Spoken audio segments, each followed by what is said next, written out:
Komisi Penyiaran Indonesia atau KPI mengeluarkan pernyataan sikapnya terkait informasi dugaan pelecehan seksual dan perundungan di lingkungan kerja KPI Pusat. Berikutnya kita ke Jakarta. Polisi menangkap seorang pedagang yang melakukan pelecehan seksual kepada anak di bawah umur di kawasan Kapuk Muara, Penjaringan, Jakarta Utara. 8 dari 10 perempuan di Indonesia pernah mengalami pelecehan seksual di ruang publik. Sementara mitos itu berkata pelecehan seksual hanya terjadi pada perempuan yang sedang sendiri, malam hari, di tempat sepi, berbusana mini. Kita perempuan, jadi harus terbatasi ruang geraknya, diciutkan nyalinya, dipasung ekspresinya, diberatkan langkahnya, dan dibuat bertanya-tanya, apakah diri kita berharga? Hai, jadi nama aku Bella Novian Karifin. Di sini aku udah kedatangan narasumber, yaitu namanya boleh minta tolong dikenalin nama sih kenalan terus ada. Jadi di sini aku bakal nanya tentang seputar pelecehan seksual ya Kak. Jadi pertanyaan pertama, bagaimana sih dampak pelecehan seksual? Dampak Ya, kira-kira dampaknya gimana sih Kak? kalau boleh tahu nih lebih spesifiknya dampak pada remaja atau pada siapapun? Pada siapapun. Mungkin saya di sini konteks yang saya jawab ini pada remaja aja ya. Karena kebanyakan mungkin kasus-kasus yang kita temukan sekarang pelecehan seksual terjadi pada remaja. Pertama, pemahamannya dulu nih, nggak semua remaja tuh paham kalau apa yang mereka alami itu merupakan pelecehan seksual ya. Jadi balik lagi ke perspektif ya Kak? Iya benar, perspektif kita tentang pelecehan seksual itu sendiri. Nah kalau pelecehan bentuk-bentuknya itu mungkin bisa dalam bentuk kata, catcalling, iya, atau mungkin dalam bentuk fisik kayak sentuhan, dan semacamnya, tergantung. Tapi nggak semua orang anggap misalnya nih, saya ngomong sama kamu, ngomong kasar atau ada kata-kata yang menjurus ke arah-arah vulgar gitu ya. Nah itu mungkin kalau misalnya kamu orang yang sopan, kamu dibesarkan dalam lingkungan yang baik, mungkin kamu menganggap itu kok lu seperti ini sih, lu melecehkan gue secara verbal loh. Atau kalau misalnya tapi enggak, seumpama kamu dibesarkan dalam lingkungan yang keras, yang udah terbiasa dengan kata-kata itu, dan kamu bakalan mikir kayak oh mungkin itu biasa aja gitu, kayak lu ngomong sama dia kayak biasa, santai aja gitu. Tergantung lingkungan, perspektif kita masing-masing. Nah kalau untuk dampaknya sendiri, kembali lagi ya, karena itu tergantung perspektif kita, jadi kita yang merasakan dampaknya, mungkin itu bisa ke depannya, mungkin dampaknya itu nggak terjadi di titik saat itu juga kita nerima, mungkin tapi ke depannya. Contoh ini mungkin berkaitan juga ya dengan kondisi psikologis seseorang. Kalau misalnya saya nemuin beberapa kasus, saya nonton sih ya, anak kecil diperlakukan nggak senonoh sama ayahnya, terutama anak kecil putri ya, diperlakukan nggak senonoh sama ayahnya. Akhirnya tuh besarnya itu dia tumbuh sebagai cewek yang khawatir sama sentuhan ini dan semacamnya. Mungkin trauma bisa memunculkan trauma sih udah pasti ya. Pertanyaan selanjutnya, kira-kira apa nih yang kakak lakukan kalau misalkan kakak ada tindakan pelecehan seksual, semacam catcalling atau apapun, tindakan yang akan kakak lakukan ketika kakak tuh lagi ada di posisi itu? Kalau misalnya saya pribadi, yang pasti sih pertama saya harus sadar dulu kalau saya ada pelecehan seksual. Supaya saya sadar, mungkin saya komunikasi itu paling penting ya buat saya, karena kalau misalnya memang seseorang melecehkan saya secara seksual, saya harus komunikasi dulu dengan orang yang bersangkutan sebelum saya melibatkan orang lain, karena ini menyangkut saya dan orang yang bersangkutan itu. Kenapa dia melakukan itu? Saya harus tahu alasannya ya. Dan yang kalau misalnya memang saya rasa tindakannya dia bukan atas dasar tidak sengaja, karena mungkin nggak sengaja, berarti mungkin itu saya bakalan melibatkan orang lain, pihak berwajib, atau mungkin secara kekeluargaan kalau bisa kita bisa selesaikan ya.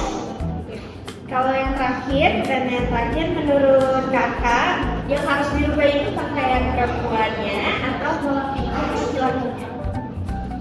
Kita nggak bisa berubah pola pikir laki-laki, berubah pola pikir seseorang. Nggak bisa sekalipun kita berusaha keras.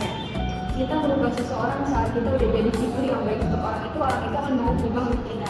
Berarti kakak tim yang mana nih? Aku mungkin lebih ke yang pertama ya, karena aku lebih ke lu nggak bisa kontrol orang lain, lu kontrol diri lu sendiri. Apa yang lu pakai, apa yang lu lakukan, lu harus tahu konsekuensinya. Inilah yang gue pakai ya, karena ini yang ingin gue tampilkan ke orang gitu. Karena secara nggak langsung kita ada niat itu, sekalipun kita berpikir enggak kok ini fashion, ini pasti dalam hati kita ingin mendapat perhatian dari orang gitu. Itulah kenapa kita pakai kayak gitu. Mungkin dari kita kurangin hal-hal yang naif yang dulu harus jujur aja. Jadi balik lagi ya, aku nggak ke orangnya gimana cara berubah dulu, jangan melihat begini dong. Orang melihat apa yang dia pengen lihat, orang berpikir apa yang pengen dia pikirkan. Jadi balik lagi ke dulu, ini yang gue pakai, ini yang gue tampilin ya, perspektif dari orang ya, kebebasan dia untuk menilai. Oke, terima kasih kalau. Iya, sama-sama. Jadi itu dia ada pesan-pesan dari kamu juga yang tadi disampaikan sama kamu. Terima kasih Kak. Iya, sama-sama. Halo, Assalamualaikum warahmatullahi wabarakatuh. Ya, jadi pada video hari ini kita akan mereview hasil dari wawancara kita dengan narasumber terkait pelecehan seksual ya. Nah, kan nama saya Nadifa Aulianti. Perkenalkan, nama saya Bella Novian Arifin. Kenalkan nama saya Siti. Perkenalkan, nama saya Raja Nasa. Perkenalkan, nama saya Muhammad Rinaldi. Oke, jadi pesan-pesan yang kita bisa ambil dari tadi yang Bella udah tanya ke kalau apa nih kira-kira ya menurut pandangan wanita dulu kali ya.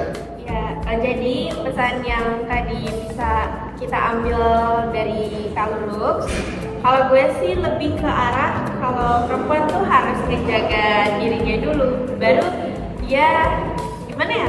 Kayak jadi dari perempuannya dulu nih, kita jangan berharap orang lain nilai kita kayak gimana, jangan berharap kalau misalkan kita di catcallingin, kita harus introspeksi sama diri kita sendiri dulu, kita lihat kita tuh kayak gimana, jangan langsung menilai orang, lu gak baik nih, Jadi kita bisa mengontrol apa yang orang lain lihat dan apa yang orang lain pikirkan ya. Kita sebagai perempuan harus jaga diri kita sendiri, terutama pada pakaian. Kalian boleh pakai pakaian semau kalian, mau kayak gimana pun, tapi asalkan pada tempatnya.